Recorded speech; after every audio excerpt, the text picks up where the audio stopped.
এই যে বটদলের যে রাস্তা হইতেছে, এই রাস্তাতে ব্যাপক দুর্নীতি হইতেছে। রাস্তার দুই দিক দিয়া তারা ব্যারিকেড দিয়ে রাস্তার কাজ করতেছে, সাধারণ জনগণে তারা আসতে এখানে ডাইরেক্ট নিষিদ্ধ করতেছে, ব্যারিকেড দিয়ে রাখছে। এইখানে খুদ এসডিও আছে পিডাব্লিউডির, উনি থাকা সত্ত্বেও যে ব্যাপক দুর্নীতি, মানে এটা কল্পনা করা যায় না। তারপর যখন তাদের সাথে আমরা কথা বলছি, তারা বলতেছে যে আমাদের এলাকার প্রধান মেম্বারের সাথে কথা হয়েছে।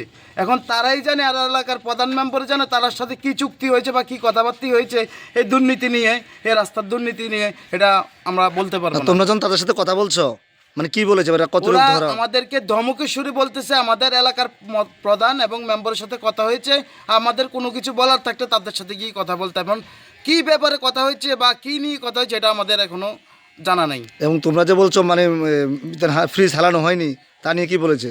রাস্তা বলছে এর থেকে বেশি আমাদের মানে করা আমাদের সম্ভব নয়। এখন কেন সম্ভব নয়, পিডাব্লিউডি সরকার তাদের কত টাকা বাজেট দিয়েছে। তারা যখন বলছি যে আপনারা যে এইভাবে কাজ করতেছেন, একদিক দিয়ে কোনো কার্পেটিংয়ের কোনো কিচ্ছুই না, পুরানা কার্পেটিংয়ের উপর দিয়ে মারতেছেন, তারা বলতেছে আমরা অ্যাভারেজই করে যাইতেছি। তাহলে সরকার কি তাদেরকে অ্যাভারেজ করার জন্য টাকা দিছে, না ফুল রাস্তা মেরামত করার জন্য টাকা দিছে, এটা আমাদের এখনো জানা নাই। তারা কত করে মাল ফেলাইতেছে তারা এখানে তারা বলতেছে যেটুক ধরা কোনো জায়গাতে পুরানা কার্পেটিংয়ের উপর দিয়ে তারা পিস এবং ওই যে ম্যাটেরিয়াল দিয়ে চলে যাইতেছে, এখানে আর কোনো কাজই হইতেছে না। আপনারা সরজমিনে আসতে দেখতে পারবেন।